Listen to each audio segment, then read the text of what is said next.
এই রোজা রমজানের দিন আমার অনেক বেশি খাটাখাটনি গেছে, অনেক বেশি কষ্টের সময় গেছে। এর মধ্যে সবচেয়ে কষ্টের ব্যাপার ছিল আমার এই 6 তলার ওঠার নামার বিষয়টা।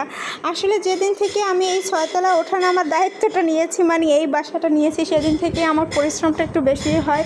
আর এবার কি হলো, আমার প্রত্যেকবার রোজার মধ্যে, কারণ আগের রোজার আগে এই বাসায় উঠেছিলাম, আবার এইবারও এই 2টা রোজা পেলাম এই বাসায় আসার পরে।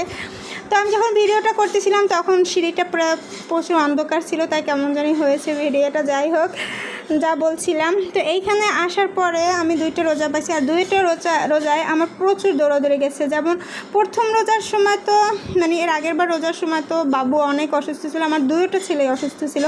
বড় ছেলেটা প্রায় 4-5 দিন হসপিটালে ভর্তি ছিল। তো ওকে নিয়ে সেই রোজা রেখে কি পরিশ্রম যে গেছে, তার উপর আবার আমার ছোট ছেলেটা অসুস্থ হয়েছিল, পেট খারাপ হয়েছিল, ওকে নিয়ে একদম কলেরা হাসপাতালে একদিন ভর্তি থাকা লাগছিল।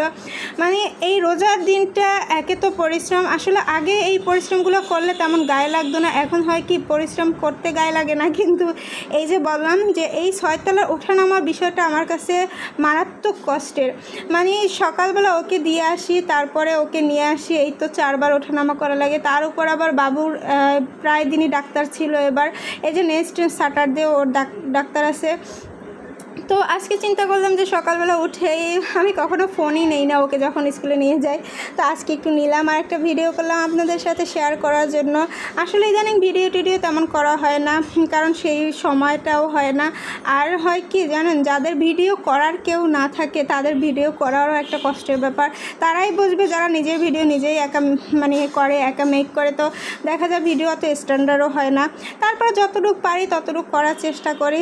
যাই হোক, আজকে বাবুকে স্কুলে দেওয়ার ছাড়াও আমাদের আরও একটা ইম্পর্ট্যান্ট কাজ ছিল। সকালে ঘুম থেকে উঠে ওকে দিয়ে আসলাম, তারপর চিন্তা করলাম যে এই তো 6 তলায় অনেক উঠাইছো, অনেক নামিয়েছো, অনেক কষ্ট করেছি, কিন্তু এত গরম পড়ে আমাদের এই 6 তলায়। যেমন অনেক শান্তিও আছে, প্রচুর আলো বাতাস, আবার যখন একটু মেঘলা হয় তখন আবার শীতও করে, এরকম আবার শেষ রাত্রে শীত হয়, প্রচুর বাতাস আছে, ঠিক আছে। তারপরেও যখন গরমটা পড়ে তখন এত গরম লাগে। আর এই যে দেখুন, আমি এইখানে হয়তো ভিডিওতে অভিনয় করছি, ঠিক আছে, কিন্তু বিশ্বাস করেন আমার এত কষ্ট হচ্ছিল, মনে হয় আমার জীব অর্ধেক বের হয়ে যায় 6 তলা উঠতে উঠতে।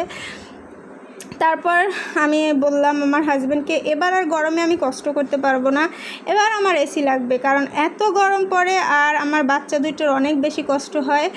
সেজন্য বললাম যে এবার কিন্তু আমার এসি লাগবে, এবার এসি ছাড়া আমি থাকতে পারবো না। পরে উনি বললো চলো আজকে আমরা এসি দেখে আসি। তো বাবুটাকে রেডি করে নিলাম, আর ভাবলাম যে তাদের একটু ভিডিও করে নিই। এই কাজটা তো করতেই হবে, যেহেতু আমি ভিডিও করি, তাই না?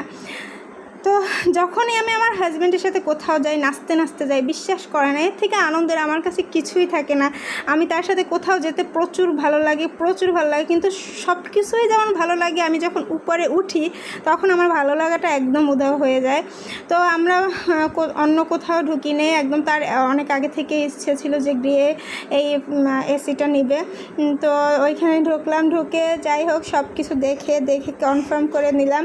তো ওইখানে হাইকো আর একটা ফ্রিজ ছিল, তো ওটার প্রাইস একটু কম ছিল, কিন্তু তার পছন্দ গ্রে, যাই হোক বুঝে নেন আপনারা। তো ওইটাই তার পছন্দ হয়েছে, সেজন্য ওইটা কনফার্ম করে এসে আবার আসলাম। আমার ফোনের যে গ্লাস বলে যাকে, ওইটা আমার ফেটে গিয়েছে। তো ওইটা ভালো গ্লাসটা আমার লাগানো হয়েছিল না, যেহেতু নতুন ফোন যেটা তারা দিয়ে দিয়েছিল ওইটাই ছিল।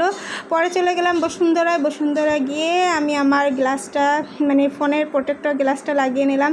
ওইটার একটা ছোট্ট ভিডিও ক্লিপ করেছিলাম আমার হাজব্যান্ডের ফোন দিয়ে, কিন্তু বোঝে না, তো তার ফোনে কোনো কিছু গেলে আমার ফোনে আনাটাও একদম একটা রিস্কের ব্যাপার হয়ে যায়।